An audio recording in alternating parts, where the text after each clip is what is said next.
JEE mains 2024 का paper हमारा समाप्त हो चुका है और अब हमारा फोकस होना चाहिए जेई एडवांस के ऊपर कि यार एडवांस किस तरीके से फोड़ा जा सकता है। तो इस वीडियो में हम यही बात करने वाले होंगे कि जेई एडवांस का पेपर में क्या क्या चीज़ें आपको ध्यान रखनी चाहिए, क्या आपकी फाइनल स्ट्रेटेजी होनी चाहिए, एंड पीसीएम की अगर बात करें फिजिक्स केमिस्ट्री मैथ की, तो कौन से ऐसे चैप्टर्स हैं जिनको आप थोड़ा सा ज़्यादा फोकस करोगे जिन टॉपिक्स पे, तो आप ज़्यादा से ज़्यादा नंबर कहीं ना कहीं गेन कर पाओगे। तो इसकी भी हम इसमें बात करने वाले होंगे। लेकिन एक बात आपको पहले ही क्लियर बोलना चाहता हूँ कि अगर आप ये बोलो कि भैया एग्जैक्ट टॉपिक बता दो कि यहाँ से क्वेश्चन आएगा, ऐसा कुछ नहीं होता है। क्योंकि एडवांस का पेपर रहता है अनप्रेडिक्टेड, हमें नहीं पता रहेगा कहां से एग्जैक्ट क्वेश्चन आ सकता है, कोई नहीं कह सकता। वो मेंस में हो सकता था लेकिन एडवांस में ऐसा नहीं होता है। तो वो सारी बातें हम करेंगे, थोड़ा सा एडवांस के पैटर्न को भी समझेंगे कि कैसे आपकी स्ट्रेटेजी बननी चाहिए या जो भी अप्रोच है आपकी क्वेश्चन सॉल्व करने के लिए, वो भी हम इसमें बात करने वाले होंगे। ओके, तो चले यार बिना देरी करे वीडियो को स्टार्ट करते। तो सबसे पहले हम थोड़ी सी बात करेंगे, देखो हम सीधी सीधी बात करेंगे हमारे मेंस और हमारा जो एडवांस का जो पेपर रहता है उसमें डिफरेंस क्या रहता है। तो आप सभी लोगों ने मेंस का आप पेपर दे चुके हो और आप आई होप काफी लोग सभी लोग करेक्ट भी कर लेंगे अच्छे तरीके से। तो अब देखो बात करें अगर मेंस में और एडवांस में, तो क्या बात है थोड़ी सी उसको अलग कर दी कि एडवांस क्यों है और क्या सही थिंकिंग होनी चाहिए एडवांस को क्रैक करने के लिए। देखो अगर हम बात करें मेंस के लिए, आप जानते हो मेंस में हम क्या करते हैं, आप अपना 100% सिलेबस जब आप कंप्लीट करते हो, चाहे फिजिक्स केमिस्ट्री में तीनों की बात करें तो आप 100% सिलेबस पढ़ते हो। लेकिन एडवांस में जैसे हम बात करें तो आपको 100% नहीं, आपको केवल 80 to 90% सिलेबस करना होता है। पहली चीज़ तो ठीक है, ये बच्चे बहुत ज़्यादा गलती करते हैं कि यार वो सब कुछ करने की कोशिश करते हैं, वो मेंस में अच्छा है तो आप मेंस वाले माइंडसेट में चल रहे हो, लेकिन अभी आपको एडवांस देना है तो यहाँ पर जो माइंडसेट चाहिए वो एकदम अलग चाहिए, वो मेंस से काफ़ी अलग माइंडसेट रहता है। ठीक है, पहली बात तो ध्यान रखिएगा। तो जहाँ पर आप पूरा 100% सिलेबस कवर करने की कोशिश कर रहे हो, एडवांस में ऐसा नहीं करना होता। एडवांस में 80 to 90% सिलेबस करना होता है। लेकिन इस 80 to 90% सिलेबस के अंदर क्या करना चाहिए वो भी हम देखेंगे। देखो रिपीटेटिव क्वेश्चंस आपको देखने की आप उम्मीद करते हो कहीं ना कहीं मेंस के अंदर। सिंपल सी बात है कि यार आप क्या उम्मीद करते हो कि यार जो टॉपिक्स हैं वो कहीं ना कहीं फिक्स रहते हैं, क्वेश्चन का जो पैटर्न रहता है वो भी कहीं ना कहीं फिक्स हो जाता है कि यार एक पर्टिकुलर टॉपिक से क्वेश्चंस आएंगे और किस पैटर्न का क्वेश्चन आएगा वो काफी हद तक फिक्स रहता है, काफी बार वो रिपीट भी होता रहता है। राइट, तो ये चीज आप मेन में उम्मीद करते हो, लेकिन एडवांस में ऐसा नहीं होता। ध्यान रखिएगा, एडवांस ज्यादातर नॉन रिपीटेड क्वेश्चन वहां पे आते हैं, यानी वहां पे क्वेश्चन या क्वेश्चन का पैटर्न तो रिपीट नहीं होता जल्दी। ठीक है, सबसे इंपॉर्टेंट चीज पूरी तरीके से उम्मीद करो कि यार केवल प्रीवियस के क्वेश्चन को याद कर जाओ, ठीक है, और उससे आपका हो जाए, नहीं ऐसा तो बिल्कुल नहीं होगा। ठीक है, तो एक बार थोड़ा सा ध्यान रखिएगा, रिपीटेड क्वेश्चंस मेन में देखने को मिलते हैं, एडवांस में देखने को नहीं मिलते, तो हमें स्ट्रेटेजी थोड़ा सा चेंज करना पड़ेगा आगे जाके। ठीक है, तीसरा पॉइंट सबसे ज्यादा इंपॉर्टेंट मैं मानता हूं कि देखो मेंस अगर आपको क्रैक करना होता है तो आपको क्या चाहिए, आपको दो चीजों की जरूरत पड़ती है, एक स्पीड की और एक्यूरेसी की, जो आप सभी लोग देख भी चुके हो कहीं ना कहीं कि भाई मेंस में अगर देखा जाए तो क्वेश्चन नंबर काफी ज्यादा आते हैं, काफी सारे क्वेश्चन होते हैं, तो और आपको क्वेश्चन सही भी करने और स्पीडली भी करने है ना। तो सिंपल सी बात है कि यहाँ पर आपको स्पीड भी चाहिए और एक्यूरेसी की जरूरत भी पड़ती है। लेकिन एडवांस में ऐसा नहीं होता।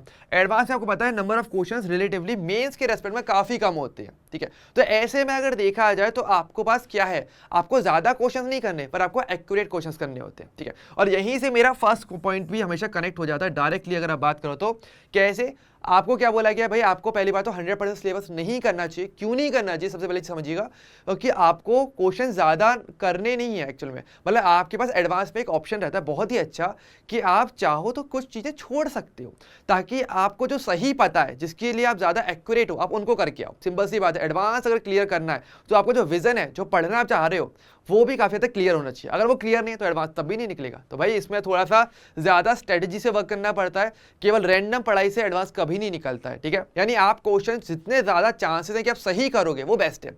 चाहे आप ज्यादा टाइम लगा लो कोई इशू नहीं है, लेकिन क्वेश्चन सही होना चाहिए, सिंपल सी चीज है। ओके, और एक सबसे इंपॉर्टेंट यहाँ पर लास्ट पॉइंट भी बहुत इंपॉर्टेंट, क्या, इंडिविजुअल कॉन्सेप्ट्स। यानी कि देखो आपको पता है अगर मेंस की हम बात करें तो आपको पता है कि जो क्वेश्चंस आते हैं वो पर्टिकुलर एक सिंगल कॉन्सेप्ट आते हैं, एक क्वेश्चन में एक ही कॉन्सेप्ट लगेगा। ज्यादातर क्वेश्चंस ऐसे ही होते हैं, लेकिन एडवांस में ऐसा नहीं होता। एडवांस में एक सिंगल क्वेश्चन को सॉल्व करने के लिए आपको मल्टीपल कॉन्सेप्ट्स या मिक्स कॉन्सेप्ट्स के क्वेश्चन ज्यादा देखे जाते हैं। यानी कि जैसे ऑर्गेनिक केमिस्ट्री कोई रिएक्शन है तो वहां पर वो आपसे प्रोडक्ट यानी आपका उत्पाद निकलवा रहा है कि भाई आपको ए बी सी करके रिएक्शन है और लास्ट में आपको बताना कि सी क्या बनेगा। लेकिन सी में वो फिजिकल केमिस्ट्री का कॉन्सेप्ट डाल सकता है कि भाई कितने परसेंटेज बनेगा, उसकी परसेंटेज जो लब्धि है वो कितनी है, वो भी आपसे पूछा जा सकता है। तो ऐसे करके क्या है, मल्टीपल कॉन्सेप्ट्स एक ही सिंगल क्वेश्चन के अंदर आ जाते हैं और जिससे कि लेवल अच्छा हो जाता है। तो एक बेसिक आइडिया था मेरा कि लाइक केमिस्ट्री की तरफ से क्या ऐसे क्वेश्चंस बनते हैं। ठीक है, तो आप प्रीवियस ईयर में भी देखोगे आपको ऐसे क्वेश्चन देखने को मिलेंगे और ऐसा हमेशा ही होता है। तो ध्यान रखिएगा, मेंस की अगर बात करेंगे तो जहां पर आप टू द पॉइंट पढ़ रहे होते हो, एडवांस के लिए आपको ज़्यादा डीप कॉन्सेप्ट्स की नॉलेज ज़्यादा पड़ती है, ठीक है, क्योंकि अगर आपके जितना अच्छा कॉन्सेप्चुअल नॉलेज रहेगा उतना ज़्यादा आपको फायदा मिलता है एडवांस के अंदर, ठीक है, कि अगर आप एग्जाम के बारे में कुछ नहीं जानते तो एग्जाम आप निकाल भी नहीं सकते, चाहे आप कितना ही पढ़ लो, ठीक है। हालांकि hard work in the last आपको हेल्प करेगा, लेकिन स्मार्ट वर्क करना जरूरी होता है हार्ड वर्क के साथ, ओके। अच्छा, अब तक आप थोड़ी सी बातें और करते हैं, थोड़ा सा एक इंपॉर्टेंट चीज जो मैं आपको पता होना चाहिए हर हालत में, कि देखो क्या कि total number of students appear versus qualified. देखो कंपटीशन हमेशा पता होना चाहिए, जैसे आपको मेंस का कंपटीशन हमेशा पता रहता है कि भाई कितने लाख बच्चे पेपर देते हैं और कितने लाख बच्चे क्वालिफाइड होते हैं। देखो तो जितने बच्चे क्वालिफाइड होंगे वही आगे जाकर के एडवांस का जो है एग्जाम दे रहे होते हैं। अब देखिए थोड़ा सा फोकस करने वाली बात कि देखो आपका कॉम्पिटिशन क्या है, जैसे हम हर एक ईयर की बात करेंगे, 2019 से 2023 तक की हम बातें करेंगे ताकि आपको थोड़ा क्लियर हो जाए विजन कि एक्चुअल कंपटीशन कितना है। देखो मेंस में जो आप पेपर देते हो तो आपको पता है कि वहाँ पे बच्चे बहुत ज़्यादा होते हैं, लाखों में बच्चे पेपर दे रहे होते हैं आराम से, है ना। लेकिन एडवांस में ऐसा नहीं होता, क्योंकि मेंस में क्वालिफाई करने वाले बच्चे भी बहुत कम होते हैं एक्चुअल में देखा जाए तो, कि जो एक्चुअल में क्वालिफाई करें और बाद में एडवांस का पेपर दें।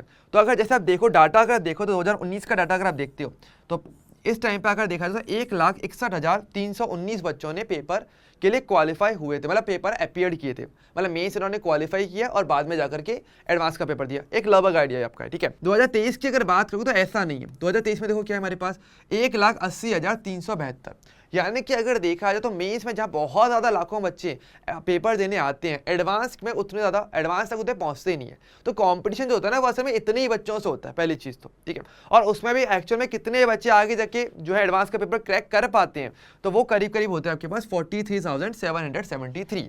ये एक नंबर है हमारे पास, जितने यानी 1,80,000 करीब बच्चों में से केवल 43,000 अराउंड बच्चों ने पेपर क्वालिफाई किया था। यानी ये वो बच्चे हैं जो कहीं ना कहीं कह सकते हैं कि हमने पेपर क्वालिफाई किया है। हालांकि एक बात जरूर ध्यान रखिएगा, सभी को सीट्स तब भी नहीं मिली होगी, अगर सीट्स अगर देखा जाए 16,000 17,000 सीट्स करीब हमारे पास रहती हैं आईटीज के अंदर अगर हम बात करें तो ऐसे में इतने ही बच्चे क्वालिफाई तो किए थे, लेकिन अगेन सीट्स कितनों को मिली होगी, 16-17 हज़ार या समथिंग उतने बच्चों को सीट्स मिली होगी। पर हाँ, ये बच्चे वो जरूर हैं जो कहीं ना कहीं सीट के लिए हकदार हो सकते हैं, या ये अपने रेज्यूमे में लिख सकते हैं कि यार हमने एडवांस का पेपर क्वालिफाई किया। कि जैसे कि आपको दिख रहा है ना यहाँ पे कि 1,80,000 बच्चे ने कई पेपर के लिए अप्लाई किया, ठीक है, या वो अपीयर हुए हैं आपके जेईई एडवांस के पेपर के अंदर। लेकिन एक बात ध्यान रखिएगा, जब फाइनली जब रिजल्ट निकल के आता है ना, तो ज़्यादातर ये देखा जाता है कि करीब 50 या 60,000 बच्चे तक करीब ऐसे होते हैं जिनके मार्क्स 0 या बिलो 0 यानी 0 या फिर नेगेटिव रह जाते हैं, ठीक है, मतलब कि पेपर क्रैक बिल्कुल भी नहीं हो पाता। तो एक्चुअल जो कंपटीशन होता है ना वो इतना ज़्यादा भी नहीं होता है, ठीक है, इतना ज़्यादा नहीं। 1,80,000 बच्चे भी आपके कंपटीशन में नहीं होते एक्चुअल में। एक्चुअल जो कंपटीशन होता है वो करीब करीब ज़्यादा से ज़्यादा अगर देखा जाए तो 1 से 1.5 लाख या 1.25 लाख के अराउंड मान लो आप, 1.25 लाख बच्चे के अराउंड की बात करें तो वो होता है जो एक्चुअल कंपटीशन होता है, जो एक्चुअल में एग्जाम देगा, जिसमें आपको मेहनत करना पड़ेगा, भाई रैंकिंग लानी है, तो वो इन सब में लानी पड़ती है। और उसमें भी अगर देखा जाए तो इतने यहाँ क्वालिफाइड हो जाते हैं। तो पहले ये डाटा थोड़ा सा इंपॉर्टेंट है, क्योंकि देखो अगर आपको नहीं पता कंपटीशन कैसा चल रहा है, एक्चुअल में कितना कंपटीशन है, कितने बच्चों से आपको ऊपर निकलना पड़ेगा, तो ये थोड़ा क्लियर होना चाहिए, ठीक है। क्योंकि अगर ये चीज़ क्लियर है ना, तो जितना एग्जाम के बारे में नॉलेज रखोगे चांसेस ज़्यादा अच्छे कहीं ना कहीं बनते भी हैं कि यार आपको कितनी मेहनत करनी है, कहाँ तक मेहनत करनी चाहिए ताकि आप वो एग्जाम निकाल पाओ, ओके। अच्छा, अब जब थोड़ी सी बात मैं को बताना चाहूँगा बहुत ज़्यादा इंपॉर्टेंट, और ये मेरे हिसाब से स्लाइड बहुत ज़्यादा इंपॉर्टेंट है कि भाई एडवांस के पेपर में कितने नंबर चाहिए होते हैं पर सब्जेक्ट वाइज या ओवरऑल कि आप एडवांस का पेपर क्वालिफाई कर जाओ। अब ये थोड़ा सा इंपॉर्टेंट पार्ट है, इसको थोड़ा ध्यान से समझना है अपने को, ठीक है। अगर देखो आपको पता है एडवांस के अंदर क्या होता है, एक तो आपको क्या है, आपको पता है पर सब्जेक्ट कट ऑफ आपकी निकलती है कि फिजिक्स केमिस्ट्री मैथ्स की अगर बात करें तो पर सब्जेक्ट आपके कितने नंबर मिनिमम होने चाहिए कि आप वो सब्जेक्ट मतलब सब्जेक्ट में आप पास हो जाओ अच्छी तरीके से। और एक ओवरऑल कट ऑफ ही हमारे पास रहती है कि जो आपको पार करनी है पूरे एडवांस के पेपर को क्वालिफाई करने के लिए। तो यहाँ पर हमें थोड़ा सा फोकस करने की जरूरत है। देखो मैं ईयर वाइज डाटा लेकर आया हूँ ताकि आपको आइडिया मिल जाए, क्योंकि देखो अगेन वही वाली बात है, एडवांस का पेपर पता नहीं चलता क्या पैटर्न रहेगा या किस टाइप की कट ऑफ जाएगी। तो थोड़ा सा प्रीवियस ईयर का डाटा के साथ कंपेयर करोगे ना तो आप ज़्यादा प्रिपेयर हो पाओगे। कैसे, देखो एक झटके में आपको पता चल जाएगा कैसे। देखो अगर जैसे हम बात करें, देखो CRM लग के कॉमन रैंक लिस्ट आपकी होती है, कॉमन रैंक लिस्ट की सबसे पहले हम बात करते हैं 2021, 22 और 23 की बात करें तो आप ये देख सकते हो कि 6, 5 या 8 ये जो नंबर्स मैंने दिए ये क्या नंबर्स हैं, और ये क्या ईच सब्जेक्ट वाइज यानी पर सब्जेक्ट। PCM की अगर बात करें तो ऑन एन एवरेज इतने नंबर आपको मिनिमम चाहिए होते हैं, ओके। यानी क्या समझ रहे हो, अगर आपने देखो अगर 2022 की बात करें, 2022 का पेपर तो बहुत ही टफ गया था, तो उसमें देखो कम से कम केवल आपको 5 नंबर चाहिए, यानी आप पर सब्जेक्ट मिनिमम 5 नंबर अराउंड ले आते हो तो आप पर सब्जेक्ट की कट ऑफ में पार कर चुके हो, दैट्स इट। यानी कि आपको सिर्फ 5 नंबर चाहिए, यानी आप ज़्यादा से ज़्यादा केवल 1 या 2 क्वेश्चन अगर सही कर ले तो सही से, तो आपके पास आराम से आप वो सब्जेक्ट की कट ऑफ निकाल चुके हो, ठीक है। और 2022 में देखो ओवरऑल नंबर की बात करें तो 55 मार्क्स की आपको जरूरत पड़ेगा। अब 55 मार्क्स अगर आप देखो तो हमारे पास पूरे पेपर के हिसाब से अगर देखा जाए जो आपका पेपर होता है तो ये केवल होगा आपका रफली 15%, ठीक है। यानी आप केवल 15% पेपर भी अगर कर लेते हो सही से तो यानी कि आप एडवांस का पेपर निकाल चुके हो, दैट्स इट। आपको पूरा पेपर सॉल्व नहीं करना, केवल जो अच्छे से आता है, जैसे कि मैंने पहले बोला था एक्यूरेसी जरूरी है, पूरा सिलेबस नहीं करना, लिमिटेड सिलेबस करो लेकिन उसको अच्छे से कर जाओ। और उसको अगर अच्छे से कर लेते हो, टू द पॉइंट कर लेते हो, लेकिन अदर सिलेबस भी पता होना चाहिए, एक नॉलेज होनी चाहिए ताकि वो क्वेश्चंस में अगर मिक्स कॉन्सेप्ट आते हैं जो कि आएंगे तो आप वो सपोर्ट करेंगे, मेन एक कॉन्सेप्ट चलता रहेगा, ठीक है। तो ऐसे में आपको पता है कि कितना एक्चुअल में सही करना होगा, केवल 15% के राउंड। लेकिन ये है आपका 2022 का जो कि काफ़ी टफ था। और अगर मुश्किल भी जाए तो देखो 86, 2023 का देखो क्या है, ईजी क्या है, तो उसका 86 मार्क्स चाहिए, यानी करीब करीब अगर देखा जाए तो ये आपको 23% पेपर अगर आप कर लेते हो, 30% भी नहीं, 23% भी पेपर अगर आप अच्छे से कर जाते हो ना तो भी आप एडवांस का पेपर निकाल चुके हो। तो पहले ये चीज़ थोड़ा क्लियर करनी चाहिए हमें। तो देखो जैसे कि हम बात करें मेंस में हम क्या करते हैं, हमें ज़्यादा से ज़्यादा नंबर की हमें ज़रूरत रहती है ना। लेकिन एडवांस में आप थोड़ा स्मार्ट वर्क कर सकते हो। कैसे? आप अगर केवल एडवांस के पेपर निकाल लो तो भी आपके पास चांसेस अच्छे बन जाते हैं, आपका आईआईटी मिल जाता है। हालांकि आप उस एक कैटेगरी के अंदर आ जाओगे जो 40,000 बच्चे जो मेरे को बताएं, 40 या 43,000 बच्चे, आप उसके अंदर आ जाओगे। हाँ हाल थोड़ी सी देखो फाइट तो मानना पड़ेगा कि आप जितने ज़्यादा नंबर ले वो अच्छी बात है, लेकिन आप ध्यान से देखो ना कि एक टॉप लेवल की आईआईटी की अगर हम बात करें तो अगर आप करीब करीब इस अकॉर्डिंग, इस डाटा के अकॉर्डिंग बात किया जाए तो अगर 50% पेपर भी अच्छे से कर लेते हो तो आपको एक अच्छी आईआईटी मिल जाती है, इंक्लूडिंग एक अच्छी ब्रांच, ओके। तो पहले ये चीज़ हमें थोड़ा क्लियर करना चाहिए कि हमें कितना पेपर करना है। तो ये डाटा कुछ में यही शो कर रहा है। अब जैसे कि हम अदर कास्ट की अगर बात करें, अदर कैटेगरीज की अगर बात करें, जैसे कि ओबीसी की बात करेंगे, ओबीसी और देखो सीआरएल ऑलमोस्ट सेम से ही जाता है, तो 5, 5 और 7 नंबर, और आपको केवल कितने नंबर चाहिए, 56, 50 या 77 नंबर, यानी इजी पेपर भी रहा तो आपके पास केवल इतने ही नंबर चाहिए। जबकि अगर सोच के देखो, अगर मेंस के लेवल पे अगर मैं बात करूँ तो इस नंबर पर तो यार आप एडवांस के लिए भी क्वालिफाई नहीं हो पाते, जनरल की अगर बात करें तो, लेकिन यहाँ पर आप एडवांस निकाल सकते हो। तो ये बात थोड़ा ध्यान रखिए। ईडब्ल्यूएस की अगर बात करें तो 5, 5 और 7 नंबर चाहिए, ऑलमोस्ट सेम ही, लाइक ओबीसी के अराउंड ही चाहिए, ज़्यादा डिफरेंस नहीं बनता। अगर आप एससी या एसटी के अंदर आते हो तो केवल 3, 3 या 4, यानी आप पर सब्जेक्ट अगर केवल एक एक क्वेश्चन भी सही करके आ जाते हो ना, केवल एक क्वेश्चन सही कराओ, मैं कह रहा हूँ आप सब्जेक्ट वाइज तो एटलीस्ट पास हो, मिनिमम इतने मार्क्स तो चाहिए, तो सब्जेक्ट वाइज आप पास हो जाओगे। ध्यान रखना 3 नंबर फिजिक्स में, 3 नंबर केमिस्ट्री में, 3 नंबर मैथ्स में, ऐसे करके, ठीक है। या फिर ऑन एन एवरेज 3 से 5 नंबर आप ले लो, ठीक है। और एग्रीगेट मार्क्स की बात करें, ओवरऑल टोटल अगर आपको कट ऑफ निकालनी है तो आपको केवल 31, 28 या 43 मार्क्स की ही जरूरत है बस। यानी कि आप अगर कायदे से 10 क्वेश्चन भी सही कर लेते हो, ठीक है, 10 या 12 क्वेश्चन ले लो सेफ साइड के लिए, तो भी आप आराम से एडवांस का पेपर निकाल जाओ, यू आर क्वालिफाइड, और आपको कॉलेज भी मिल जाएगा, ठीक है। हाँ ब्रांच में हो सकता है कॉम्प्रोमाइज करना पड़ेगा, ऑब्वियसली बात है, क्योंकि इससे ज़्यादा नंबर में बच्चे लेकर आए होंगे, ऑब्वियसली बात है, तो ब्रांच के लिए मारामारी चलेगी, लेकिन आप एडवांस का पेपर निकाल चुके होंगे। तो पहले चीज़ जो मैं आपको बहुत ही क्लियर कर बताना चाह रहा हूँ कि आपको कितना पेपर करना है, कितने मार्क्स चाहिए, तो पहले वो चीज़ हम क्लियर कर लेते हैं, ठीक है, कि आपको इतने मार्क्स की जरूरत पड़ती है सब्जेक्ट वाइज भी, और अगर बात करें ओवरऑल भी, अगर बात करें किसी मतलब एडवांस के पेपर को पूरा क्रैक करने के लिए भी, ठीक है। तो पहले ये चीज़ हमें थोड़ा ध्यान रखना चाहिए। तो यानी कि आप एडवांस के पेपर के लिए, तो इस पेज का ओवरऑल कंक्लूजन क्या रहता है हमारे पास, सबसे इंपॉर्टेंट कि अगर आपको एडवांस का पेपर निकालना है तो आपको 50 to 60% पेपर मुश्किल से सही करना पड़ेगा, पर वो करना पड़ेगा पूरा सही। तो जैसे कि मैंने बोला एक्यूरेसी चाहिए, तो अगेन हमारे पास पूरा पेपर तो करना नहीं है, तो हमारे पास टाइम तो पूरे पेपर का है ना, पूरे टाइम को आप आधे पेपर को सॉल्व करने में अच्छे से लगा दो, तो क्या रहेगा, आपके पास टाइम पूरा रहेगा, लेकिन बस आपको अच्छे से सही पेपर करके आना है, एक्यूरेसी के साथ करना है। तो पहली चीज ये हमें क्लियर रखना है, ओके। तो 50% पेपर अगर आप अच्छे से कर लेते हो, आई वुड से आपको अच्छी आईआईटी मिल चुकी है, इंक्लूडिंग एक अच्छी ब्रांच। तो पहले ये चीज हमें थोड़ा फोकस करना चाहिए, ओके।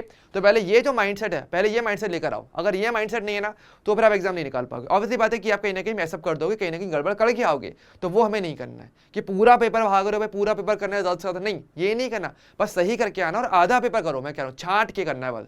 इसका मतलब क्या है, पेपर करना पड़ेगा सेलेक्टिव, सारे क्वेश्चन नहीं करने, क्वेश्चन छांट के करना आराम से तसल्ली से कि ये आता है, ये करना है, ओके। चलिए आगे अगर हम बात करें थोड़ा सा, तो हमें थोड़ा सा फोकस करना चाहिए। देखो ओवरऑल हम थोड़ा सा 2023 के पेपर पर थोड़ा सा फोकस और कर लेते हैं अच्छे तरीके से, है ना। लेटेस्ट रहा है हमारा प्रीवियस ईयर का ये, तो ऐसे में थोड़ा सा फोकस करना चाहिए कि देखो पीसीएम की अगर बात करें, ओवरऑल पेपर की बात करें, तो वो कितना परसेंट उसमें ईजी पार्ट रहता है, कितना परसेंट रहता है मॉडरेट और कितना परसेंट रहता है थोड़ा टफ या हार्ड पार्ट। देखो सिंपल सी बात है, ये चीज़ तो क्रिस्टल क्लियर है। आप चाहे कोई भी पेपर दो, हर पेपर के अंदर एक ईजी पार्ट भी होता है, एक मॉडरेट पार्ट भी होता है, मीडियम वाला पार्ट, और एक थोड़ा टफ या हार्ड पार्ट भी होता है। पर हाँ, छांटना आना चाहिए। अगर आप वो छांट गए तो आप आराम से पेपर, जो मैंने बोला है कि 50% पेपर तक अच्छे से कराओगे और आईआईटी सिक्योर हो जाएगी, तो वो होता है। तो जैसे कि अगर हम बात करें 2023 के पेपर की बात करें, पीसीएम की बात करें, फिजिक्स की बात करें, तो 50% जो फिजिक्स का पार्ट था वो कहीं ना कहीं ईजी था। ओके, ईजी की कैटेगरी की बात कर रहे हैं, ईजी कैटेगरी, ठीक है। केमिस्ट्री की बात करें अराउंड 44 और मैथ्स की बात करें तो 26% करीब करीब ईजी था। तो यानी कि एक चीज जो क्लियर हो रहा है कि ईजी कैटेगरी आती है, ईजी पार्ट आता है आपके पास, बस थोड़ा छांटना पड़ेगा, थोड़ा सेलेक्टिव होना पड़ेगा। तो क्वेश्चन पढ़ो, टाइम दो, थोड़ा छांटो, देखो भाई कितना ईजी आ रहा है, वो ईजी करके जाना। कितना मॉडरेट आता है, देखो अगर हम बात करें 41% आपका रहेगा मॉडरेट आता है फिजिक्स का पार्ट, केमिस्ट्री का 44% मॉडरेट था और मैथ्स का 53% मॉडरेट था। जहां पर ज्यादातर बच्चे डरते भी हैं कहीं ना कहीं, भाई क्वेश्चन कर पाएंगे नहीं कर पाएंगे, जो डर रहता है। इवन मेंस के अंदर भी देखा जाए तो मैथ्स का पार्ट थोड़ा सा मॉडरेट टू हार्ड आता है, ठीक है। लेकिन यहां पर अगर फोकस किया जाए तो एक चीज हमने नोटिस किया कि आप मैथ्स में भी अच्छे खासे नंबर ला सकते हो मॉडरेट या ईजी वाला पार्ट करके। बात वही है, सेलेक्टिव क्वेश्चन करने पड़ेंगे यहाँ पे। हार्ड पे मैं कह रहा हूँ भले मत जाओ, हार्ड का पार्ट आता है, लेकिन नोटिस किया ज्यादा पार्ट हार्ड भी नहीं आता है। हाँ, मैथ्स का थोड़ा ज्यादा पार्ट हार्ड रह सकता है एक बार के लिए, लेकिन अगेन हमें उस पर जाना ही नहीं है, क्योंकि स्ट्रेटेजी क्या बोलती है, स्ट्रेटेजी ये बोलती है इजी या मॉडरेट के बीच में आपको खेलना है सारा। इजी पार्ट करो, छांट के करो, मॉडरेट करो, छांट के करो। तो ओवरऑल अगर मैं बात करूं तो ओवरऑल फिजिक्स का 40% पेपर आपका करीब करीब इजी रहता है, मॉडरेट रहता है 46% और 14% ही केवल हार्ड रहता है। यानी आप जितना हार्ड लेकर चलोगे तो हमें हार्ड करना भी नहीं है, हमें तो इजी या मॉडरेट में सारा गेम खेलना है। तो अगर ये कर लोगे, आई वुड से आप आराम से एग्जाम निकाल पाओगे। लेकिन इतना आराम भी नहीं, मेहनत लगेगी, लेकिन हाँ स्मार्ट वर्क से करोगे तो एग्जाम जरूर निकाल लोगे, ठीक है। हार्ड वर्क करना जरूरी है पर स्मार्ट वर्क जरूरी है, ठीक है। अच्छा, अब यहाँ पर हम थोड़ी सी बातें और कर लेते हैं। जो सबसे ज्यादा इंपॉर्टेंट पार्ट है, अब सवाल ये है कि कहाँ से पढ़ना चाहिए, कौन से टॉपिक पर थोड़ा ज्यादा फोकस करना चाहिए। तो थोड़ा सा देखो, मैंने आपको सारे सब्जेक्ट, जैसे कि मैंने बोला था स्टार्टिंग अभी कि हम इसकी बातें करेंगे फिजिक्स केमिस्ट्री मैथ की, कि कौन से टॉपिक्स या कौन से पर्टिकुलर सेक्शन है जिसको आपको थोड़ा सा अच्छे से करके जाना चाहिए। तो देखिए, पहले हम बात करें थोड़ा फिजिक्स का। 23, 22 और 21 तीनों का डाटा आपके पास है। आप देख सकते हो भाई किस पर्टिकुलर पार्ट से कितने परसेंटेज क्वेश्चन पूछे जाते हैं। परसेंटेज क्यों बोल रहा हूं मैं, देखो सिंपल सी बात है, क्योंकि एक्यूरेट तो कोई नहीं बता सकता, लेकिन हाँ स्टिल परसेंटेज में हम बात कर सकते हैं आराम से कि हाँ भाई इतना परसेंटेज आपका फंस जाएगा। तो भाई इन पे थोड़ा सा हमने को आप एंड टाइम पे और फोकस जरूर करना पड़ेगा अच्छे तरीके से। और यहाँ पर मैं एक चीज बहुत ही क्लियर बोलना चाह रहा हूँ, जो भी चीज़ें पढ़ने वाले हो, अगर थियोरेटिकली भी पढ़ोगे तो आपको उसको डीपली पढ़ना है। जितना ज़्यादा गहराई में कंसेप्चुअल समझते हुए पढ़ोगे, कंसेप्ट समझते हुए पढ़ोगे, उतना ज़्यादा आपको फायदा मिलेगा। तो फिजिक्स में जैसे बात करें, मॉडर्न फिजिक्स की अगर बात किया जाए तो 2023 में करीब 12% पार्ट जो था आपको कहीं ना कहीं आपका मॉडर्न फिजिक्स की तरफ से आया था। तो यानी आप इसको कर सकते हो। देखो ये वो पार्ट है जो ज़्यादातर आया, और भी टॉपिक्स है नो डाउट, मैंने सारे इसमें नहीं लिखे, लेकिन जो सबसे ज़्यादा जहाँ से चीज़ें इर्द गिर्द जहाँ से क्वेश्चन बन रहे हैं या जिसके अराउंड क्वेश्चन ज़्यादा देखने को मिलते हैं, मैंने वो डाटा लेकर आया।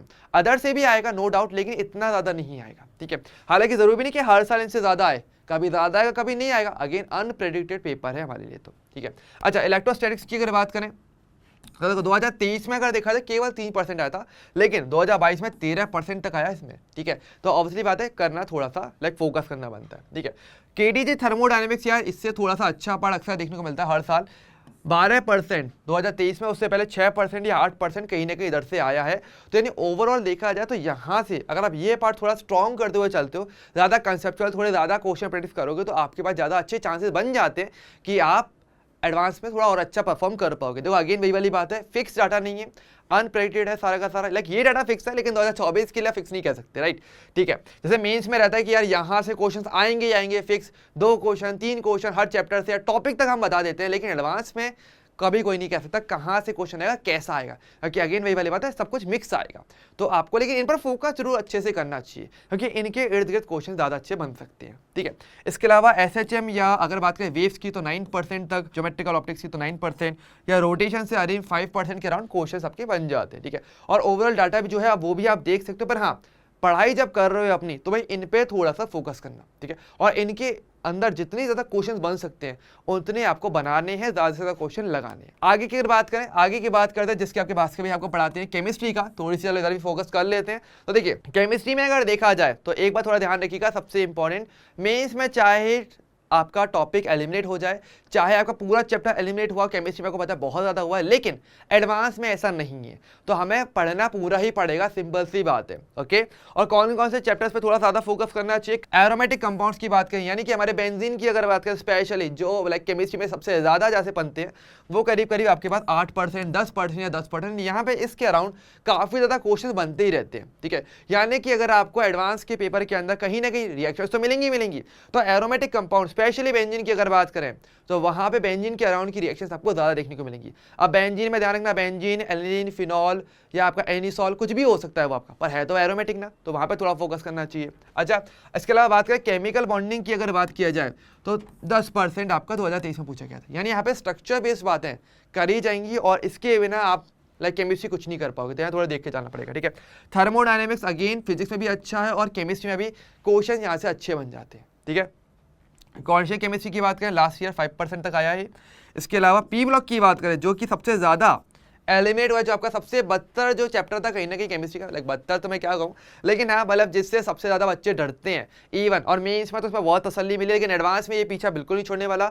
आपको इसकी तो रिएक्शंस अच्छे से पढ़नी है। ठीक है, और एनसीईआरटी की पढ़नी है, वो भी बताऊँगा कैसे करना है। तो यहाँ पर भी 6%, 8% और 6% आप देख सकते हो, एक कहीं ना कहीं क्वेश्चन यहाँ से आते ही आते हैं, तो भाई इधर को तो छोड़ना ही नहीं है। और इक्विलिब्रियम की अगर हम बात करें, तो इक्विलिब्रियम 6%, 5% और 3% तक अगर देखा जाए, तो ओवरऑल परसेंटेज रहता है, जो कि प्रीवियस ईयर में अगर देखा जाए जहाँ से क्वेश्चन ज़्यादा से ज़्यादा बने हैं। तो यानी कि आप एक आइडिया ले सकते हो कि भाई इधर से क्वेश्चंस कहीं ना कहीं बन रहे होते हैं, ज़्यादातर बनते हैं, और आपको इनको अच्छे से करके जाना है। अगेन वही वाली बात मैं आपको फिर से बोलना चाहूँगा, फिक्स नहीं कह सकते कि भाई अब इस साल कैसा आएगा, अगेन अनप्रेडिक्टेड रहता है, लेकिन भाई इधर फोकस तो अपने को करना ही करना है पढ़ते टाइम, तो ऑटोमेटिक दिमाग में होना चाहिए, तो थोड़ा सा ज़्यादा ध्यान से पढ़ो। ठीक है, इनको हल्की में बिल्कुल भी नहीं लेना। ठीक है, अच्छा आगे बात करते हैं मैथ्स के लिए। तो मैथ्स की अगर बात करें, मैट्रिक्स एंड डिटर्मिनेंट्स सबसे पहले बात करते हैं, तो यहाँ से प्रीवियस से आप देख सकते हो काफ़ी अच्छा परसेंटेज में क्वेश्चंस आए हुए हैं। ठीक है, 8%, 11%, 10%, राइट।